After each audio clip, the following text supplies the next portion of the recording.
नमस्कार मंडळी, माझ्या एका नवीन ब्लॉगमध्ये तुमच्या सर्वांचं स्वागत आहे. तर मी आज आली आहे नवी मुंबईमधील खारघर येथे सेक्टर 23ला इस्कॉन टेम्पलमध्ये.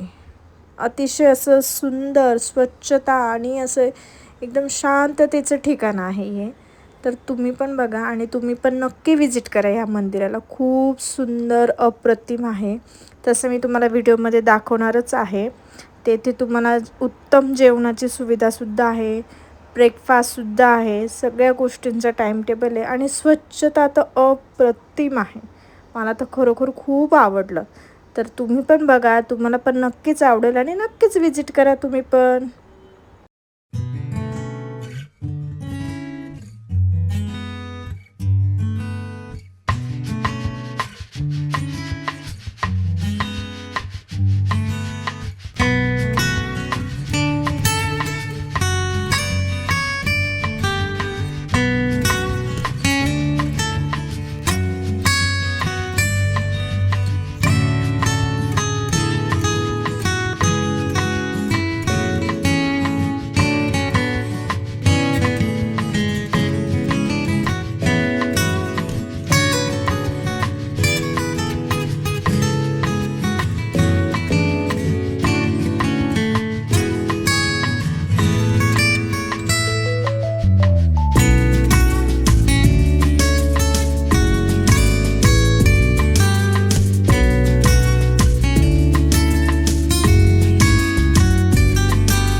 आता आपण मंदिराच्या आतमध्ये आलेलो आहोत आणि मंदिरामध्ये असं सुंदर असं डेकोरेशन पण छान केलं. त्यांनी झुंबर वगैरे पण अतिशय सुंदर लावलं होतं.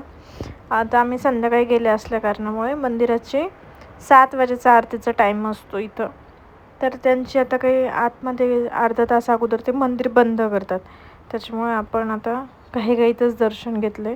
आता हे बघा, हे ते मंदिर बंद करत आहात. म्हणजे ते काही श्रीकृष्णाची राधाची काही तयारी वगैरे असेल, त्यांचं काही पूर्वतयारी असेल, ते करण्यासाठी ते बंद करतात अर्धा तास. तोपर्यंत लोक बाहेरूनच दर्शन घेतात ऑलमोस्ट सगळेजण.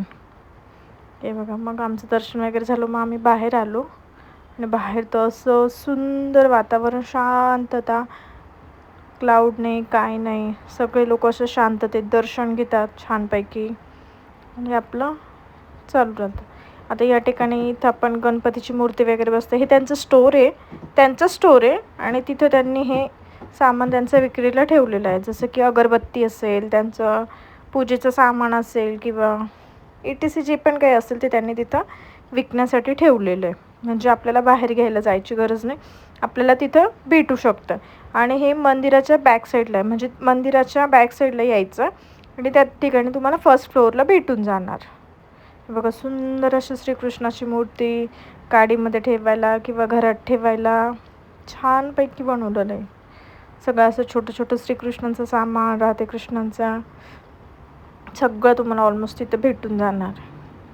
प्राईस तसं बघितलं तर कॉस्टली होते, पण ठीक आहे. वस्तू पण तशीच होती, वस्तू पण सुंदर आणि सुरेख होती. हे बघू शकता श्रीकृष्णाच्या मूर्त्या तर नवीन नवीन खूप छान होत्या. आणि हे हत्ती आपण घरांमध्ये ठेवतो, आता भरपूर जण ठेवतात, तसे हत्तीचे पण छान जोडी होती. मला तर खूप आवडले, खूप खूप सुंदर होतं. आता आपण बाहेर निघालेलो आहे लेफ्ट साईडने, आणि बाहेर निघाल्यानंतर तुम्हाला आता या ठिकाणी फूड स्टॉल दिसेल. आणि फूड स्टॉलच्या लेफ्ट साईडला अजून तुम्ही जर पुढे गेला तर आम्ही नाही गेले तिकडे, कारण की लंचचा टाईम असतो तिकडे, डिनर वगैरे लंच तिकडे भेटतं. पण आम्ही फूड स्टॉलला चालेल तिथंच आपल्याला जे हवं आहे ते भेटून जाणार. म्हणजे जसं की समोसा, कचोरी वगैरे हे असं छोटे छोटे आयटम त्या ठिकाणी तुम्हाला भेटून जातात. तर आम्ही तिथंच स्नॅक्स खाल्ले आणि मग नंतर बाहेर निघालो तर सुंदर असं गुलाबाच्या फुलांचं गार्डन होतं. आणि त्या गुलाबाच्या फुलांचे सुद्धा कलरसुद्धा इतके सुंदर सुंदर होते ना, जसं की रेड व्हाईट असं कॉम्बिनेशन्स होतं, पूर्ण व्हाईट होतं. हे बघू शकता तुम्ही. मग नंतर म्हणजे आता संध्याकाळ झाली त्याच्यामुळे क्लिअर नाही दिसणार तुम्हाला. तसं त्यांचं इकडे हे त्या लोकांचं राहण्याची सुविधा केलेली त्यांनी असे उत्तम प्रकारे. सगळं स्वच्छता तर खूप छान होती, मला खूप आवडली खरोखर. आणि दुसरी गोष्ट म्हणजे त्यांनी एक्झिट पॉईंटला सुद्धा असं क्लीन ठेवलेलं आहे सगळं. एंट्री केल्यापासून तर एक्झिट पॉईंटपर्यंत तुम्हाला क्लीन आणि नीटनेटकं भेटणार आहे. या ठिकाणी मोठी अशी स्क्रीन लावली होती, त्या स्क्रीनला देवाचे गाणे चालू होते सगळे, श्रीकृष्णाचे. त्याचे बाहेर हा असा हत्ती ठेवलं त्यांनी, नकली आहे पण ठेवलं एक डेकोरेशनसाठी. खूप छान आहे, नक्की विजिट करा. आणि तुम्हाला जर माझा हा व्हिडिओ आवडला असेल तर लाईक करा, माझ्या चॅनलला सबस्क्राईब नक्की करा. बाय.